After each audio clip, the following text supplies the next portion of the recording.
Good afternoon, ma'am. Good afternoon, classmate. The topic that was given to us is all about the role of technology in delivering the curriculum. So right now in delivering the curriculum with the students, it is important to use technology because it will help them deliver the lessons easily, or it serves as their instructional media, which is napapadali na ang gagawin nila instead of writing on the board or writing in Manila paper. So instructional media, it refers to media technology learning. These are the material and physical items that the instructor used to implement instruction and facilitate students in achievement of instructional objectives. So these are the types of instructional media or technology.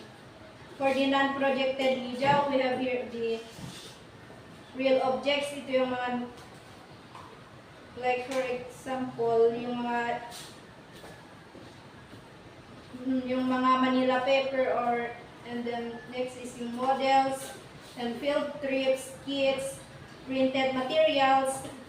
Ito yung mga visuals, visual boards, and audio materials. Then for the projected media, we have the overhead transparencies, opaque projection. Ito yung mga slides, film strips. Ito yung mga videos, computer or media presentations. For example, these photos for the non-projected media. Ito yung mga nakasulat sa mga Manila papers or gawa mismo ng teacher. Then for the projected media, ito yung mga, like for example, this flat screen, laptops or cell phones.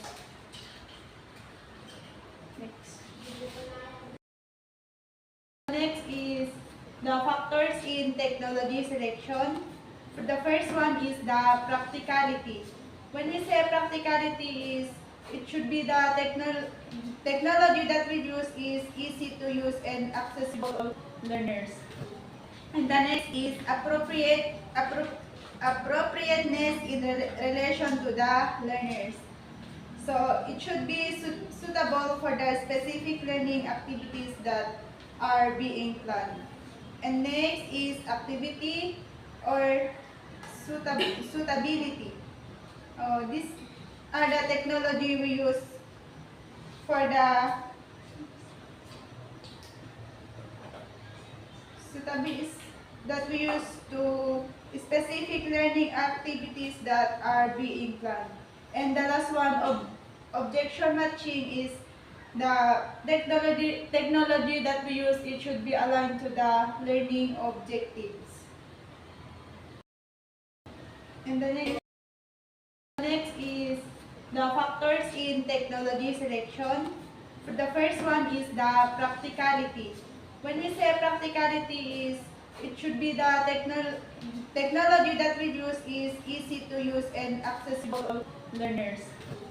And the next is appropriateness in relation to the learners.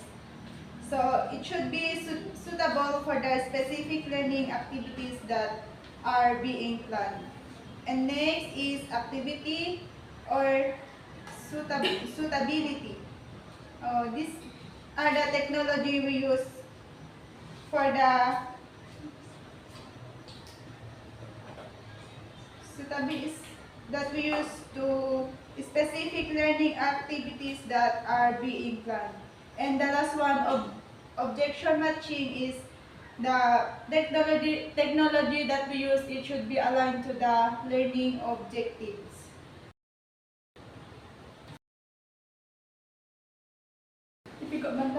Give. The next is the primary roles of educational technology in delivering the school curriculum. The first one is the upgrading the quality of teaching and learning in the school. So these trends emphasize how technology can be used to improve the overall qualities of education within school. And it's about using technology to making the learners more engaging, interactive, and relevant to students' life. So the next is the increasing the capability of the teacher to effective in calculate learners and for student to gain mastery of lesson and courses. So it how the technology can empower teachers to deliver more effective instruction and help students achieve a deeper understanding of materials. It's about how technology to provide teachers with better tools for planning, assessment, and personalized feedback. And the next one is the broadening the delivery of education outside the school through non-traditional approaches to formal and informal approaches. So it highlights how the technology can expand learners beyond the traditional classroom walls. It means using technology to create opportunities for the both formal and informal. And the last one is revolutioning the use of technology to boost educational paradigm shift that gives importance to student-centered and holistic learning. So it emphasizes how technology can be used to create learning experiences that are more student-driven and focused on the whole person, not just academic knowledge. It's about using technology to encourage active participation and development skills like critical thinking, creativity, and collaboration.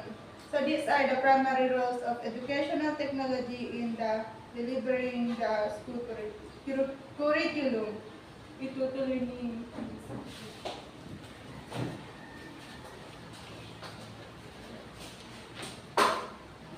Okay, tumako naman tayo sa TPAC framework. Di ba familiar naman na tayo sa TPAC framework kasi na pag-aralan naman na natin to sa different subject themes natin. So, TPAC framework is used for understanding the knowledge required for effective technology integration in teaching. Yung TPAC framework is for the different knowledge, andun na yung content knowledge, pedagogical knowledge, and the technological knowledge. So, here's the framework. When we say the content knowledge, ito yung nilalaman ng content or it is the content na ituturo natin. So, dapat natin alamin yung content na ituturo natin. We need to understand the content for us to teach. Diba? Sabi nga nung isang instructor natin na we can teach what we do not know. Next one is the pedagogical knowledge. Ito naman yung dapat na taglayin natin as a teacher na gumamit tayo ng different methods or strategies in teaching the content. The next one is the technological knowledge.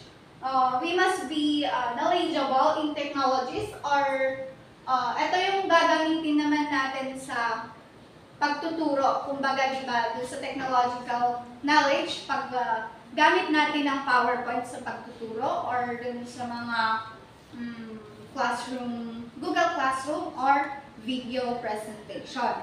So, these three is connected to each other and mahalaga na meron tayo nito para in the future is maging successful yung pagtuturo natin. So, it is the technological, pedagogical, and content knowledge must be with us.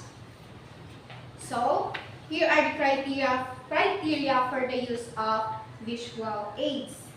So, for the use of visual aids, syempre, dapat visual aids, kumbaga sa pictures, illustrations, or graphics, or sa PowerPoint mismo na gagawin natin. So, dito sa lettering style or font must be consistent or harmony. Kumbaga sa style ng font natin is hindi pa iba-iba yung style na pipiliin natin. Also, yung number of lettering style, kumbaga dalawa or tatlo, hindi yung kumbaga sa slide, every slide natin is ibang style.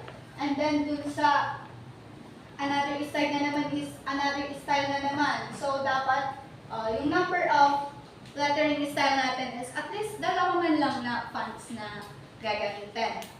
And also use of capitals. So we must use capital letters in appropriate, kumbaga dun sa pagsulat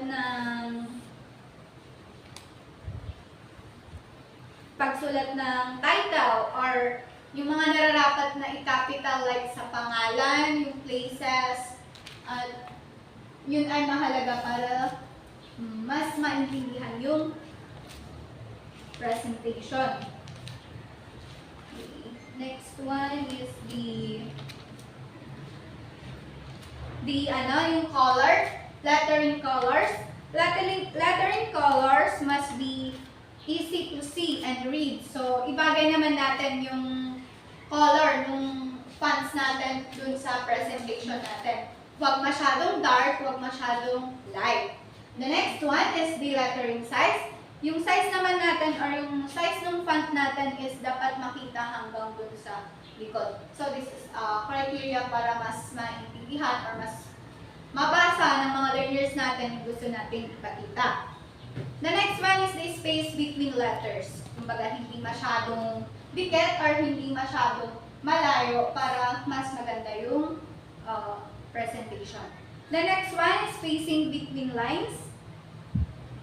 Same din lang naman sa space between letters. Kumbaga, spacing between lines naman is yun nga, hindi rin masyadong malayo and hindi masyadong malapit. The number of lines. It is the number of lines. Limit the number of lines of text on a single transparency or slide to a maximum of 7. Yung parang tinuro ni ma'am na 7 to 7 ba yun? Yung wag natin masyadong maging crowded yung slide natin dun sa presentation natin. Kumbaga, example, ganito. Para mas maintindihan and para mas mabasa ng mga learners natin. And when we say and also yung appeal, when we say appeal, it is make the visual aids engaging and interactive. Consider using unusual or catchy designs, two-dimensional elements, or interactive features like overlays or movable flags. Kumbaga sa appeal naman is yung